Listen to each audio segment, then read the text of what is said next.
Muy buenos días, mis apreciados oyentes, mis hermanas y hermanos en la fe. Que Dios nos bendiga abundantemente. Gracias por ser parte de Lecturas de Esperanza. Donde quiera que me escuches, que el poder de Jesucristo, su grande amor, pueda inundar tu ser y a todos los que te rodean. Leeremos para este día en el libro de Lucas, capítulo 22, versículos 14 al 15. Dice las Sagradas Escrituras: cuando llegó la hora, Jesús se sentó a la mesa con los apóstoles. Versículo 15. Y les dijo, en gran manera, he deseado comer esta Pascua con vosotros antes de padecer. ¿Has ansiado tú alguna vez sentarte ahí con tu familia, tus hijitos, tus padres y gozar de una buena conversación, una rica comida, compartir juntos ahí con tus amigos, los más cercanos a ti, con los que mantienes lazos de amistad sincera y honesta? Jesucristo no era la excepción también. Deseaba, cuánto he deseado, les dice, poder pasar este momento con ustedes. La Pascua viene desde allá, desde cuando el pueblo de Israel en el Éxodo. Pascua en la Biblia se mencionan primeramente allá en Éxodo capítulo 12, versículo 1 al 14. La Pascua es entonces la liberación del pueblo de Israel de parte de Dios, de manera sobrenatural. Entonces se recuerda el sacrificio de Cristo Jesús, pero solamente un recuerdo. Ayer hablábamos acerca de ello. Es que ese sacrificio cobre significado en tu vida.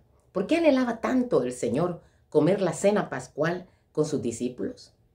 Según lo indica este texto de Lucas, esa sería la última que comería con ellos antes de su muerte. Y algunas circunstancias muy especiales rodearían los últimos momentos del Hijo de Dios. Una de ellas, la discusión que sostuvieron en torno a quién de ellos sería el mayor. ¿Podemos imaginar un hecho más importuno para este momento tan solemne que era para Jesucristo? Ni siquiera los discípulos se imaginaban la solemnidad, este momento que tanto el Divino Maestro había deseado. Qué importuno era, ¿verdad? En cuestión de horas, el Maestro sería entregado a los sacerdotes y ancianos para ser víctima de toda suerte de maltratos. Y ellos estaban debatiendo acerca de quién ocuparía lugares de honor en el nuevo reino. Yo no sé si te ha pasado a ti, querido, o has tenido alguna experiencia ahí en tu comunidad cristiana, pero de repente se dan situaciones como las que se daban con los discípulos también, que yo quiero ser el director de diáconos o diaconisas, que si no me ponen de anciano este año, pues me voy hasta de esta iglesia, o en otra iglesia me quieren, y si aquí no me quieren, pues me voy para otro lado. Tuve la experiencia en ciertas ocasiones de poder observar reacciones de ese tipo, y es triste en realidad cuando nosotros creemos que la comunidad cristiana nos pertenece y que si yo no soy dirigente, pues las cosas no van a funcionar. El cuerpo de Cristo funciona, querido, por la simple y sencilla razón que la cabeza es Jesucristo.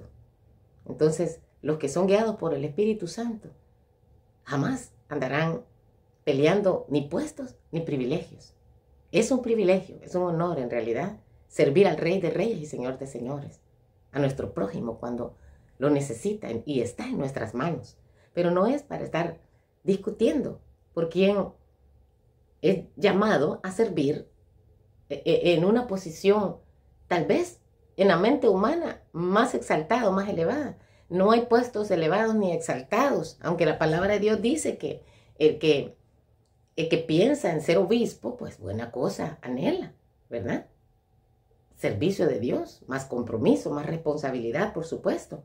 Pero los que hemos nacido de Jesucristo, realmente debemos de vivir de una manera humilde. Cualquiera sea el privilegio que Dios nos asigne, es porque Él nos quiere usar en eso donde nos ha llamado.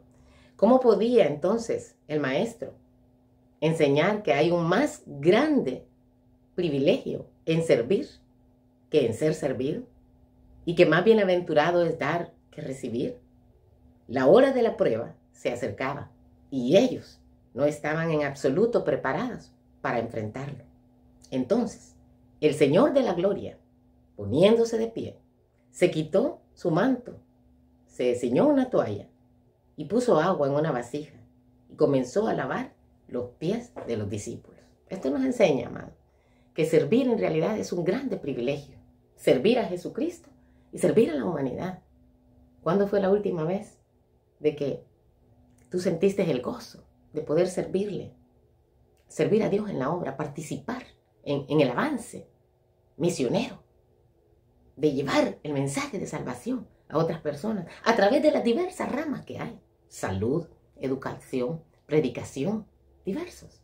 ¿Cuándo fue la última vez también que sentiste una gran alegría al poder extender tu mano, al poder abrir tu boca para bendecir a alguien, para darle palabras de ánimo? Es decir, no bendecir, querido, porque sinceramente quien bendice, toda bendición y todo don perfecto desciende de lo alto, del Padre de las luces, en que no hay variabilidad ni cambio. Decimos de esta manera porque de alguna manera uno da de lo que abunda en su corazón. No puede dar uno lo que no tiene, ¿verdad? Cuando era la hora, entonces el maestro se sentó a la mesa y con él los apóstoles y les dijo: «¿Cuánto he deseado comer con vosotros la Pascua antes que padezca?» Lucas 22, 14 al 15. Lavar los pies a los visitantes era un acto servil realizado solamente por esclavos extranjeros. Ningún israelita ni ningún judío podía hacer eso, mucho menos una persona que tuviera un puesto preponderante allí en la sociedad. Pero nuestro Señor no tuvo problema alguno en realizarlo. Jesús tenía plena conciencia de su dignidad. San Juan capítulo 13, versículo 3 dice: Jesús sabía que el Padre había puesto todas las cosas en sus manos y que había salido de Dios y a Dios volvía. Es decir, Jesús no era ningún acomplejado, pero algo pasaba allí con los apóstoles, porque sí tenían el complejo de superioridad. ¿Te acuerdas, no sé, en la escuela, si estudiaste algunos de los complejos que la psicología estudia? El complejo de Electra, el complejo de superioridad, de inferioridad, el complejo de sumisión toda la vida, pero sin recapacitar. ¿Qué es esto de complejos? Es la combinación de ideas, tendencias, emociones incorrectas, generalmente adquiridas tras un momento emocional que repercute en la persona. Los complejos se deben entonces a percepciones distorsionadas de uno mismo y que surgen al compararse con otras personas o modelos, impuestos muchas veces por la sociedad, por lo que miras, por lo que escuchas, por tu grupo de amigos. Esto acaba en producir pensamientos irracionales que llevan a la persona que se está complejando a tener inseguridad, falta de confianza en las propias capacidades, pérdida de autoestima, afectando entonces el comportamiento de la persona e influyendo en los demás. Gracias a Dios que Jesucristo sabía quién era, sabía que era el Hijo de Dios, pero eso tampoco le hizo pensar que lavar los pies de sus discípulos lo iba a hacer inferior. El siervo sufriente. Yo no sé si tú tuviste la oportunidad ya de leer allí en el libro de Isaías, el relato aquí en el capítulo 53. ¿Quién ha creído a nuestro anuncio? ¿A quién se ha revelado el brazo del Señor? Escribe el profeta Isaías. Mi siervo creció como un retoño, como raíz en tierra seca. No tenía belleza ni esplendor para atraernos, ni buena apariencia para que lo deseáramos. Versículo 3. Despreciado y desechado de entre los hombres, varón de dolores, experimentado en quebranto, y como que escondimos nosotros de él el rostro. Fue menospreciado y no le estimamos. Versículo 4. Sin embargo, él llevó nuestras enfermedades y sufrió nuestros dolores, los tuyos también. Y nosotros lo tuvimos por azotado, por herido de Dios y abatido. Pero él fue herido por tus rebeliones y por las mías, molido por nuestros pecados. El castigo que nosotros, que tú y yo merecíamos, él lo cargó. Y por su llaga, tú y yo hoy somos sanados. Todos nos descarriamos como ovejas. Cada cual se volvió por su camino. Pero el Señor cargó sobre él el pecado de todos nosotros, de toda la humanidad. Bendito sea Jesucristo por toda la eternidad. El Cordero de Dios que sigue quitando el pecado del mundo. Ese sacrificio único, expiatorio, que tiene validez. Pero yo pregunto en esta hora, ¿cómo aprecio yo ese sacrificio de Jesucristo? Sigamos entonces en cuanto a los complejos. Los complejos se crean en un momento concreto, con una gran carga emocional negativa para la persona. Por ejemplo, alguien hace un simple comentario. ¡Ay, qué nariz más grande y puntiaguda tienes! Yo me acuerdo un primito que yo tengo, que le hacían una burla y no se fijaban que era un hombre súper inteligente, pero de alguna manera le iba influyendo, ¿verdad? O alguien que te diga, ¡ay, has engordado! Entonces, estos comentarios crean una tensión negativa continua en la persona sobre los mismos, que los lleva a la obsesión por su corrección. De esta forma, el acomplejado o acomplejada acaba dando importancia a hechos que quizás son tan visibles para los demás.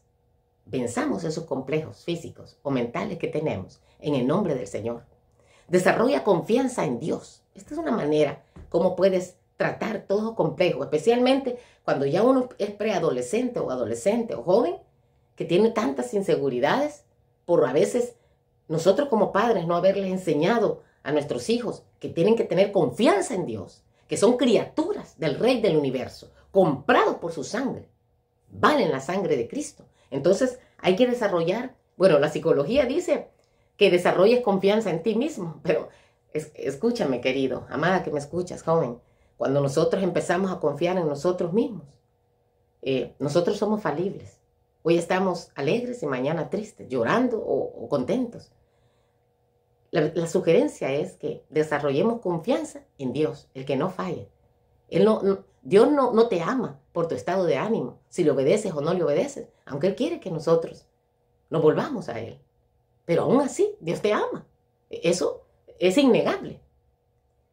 Otra cosa es que debes de rodearte de personas que te eleven, un entorno vital más positivo, especialmente tú que eres adolescente.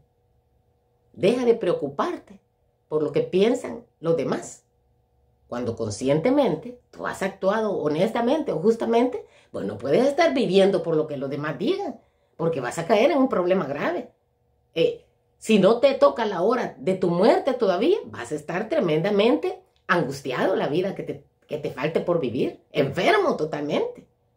Y por supuesto que la buena fama y la mala fama son muy importantes, porque la gente por eso nos va dando votos de confianza o no, más responsabilidades. Pero respecto a Dios, nadie lo podemos engañar. Él conoce lo más íntimo de nuestro ser, los secretos más encerrados que nosotros tengamos, más ocultos. Entonces, dejemos de lado el perfeccionismo también. Solo podemos ser perfectos hasta que le veamos a Jesucristo cara a cara. Sin embargo, debemos procurarla. O sea, no es esto de sobra tampoco. Los complejos ejercen influencia sobre nuestra actitud y nuestro comportamiento. Entonces tenemos que cuidarnos a la luz de la palabra de Dios.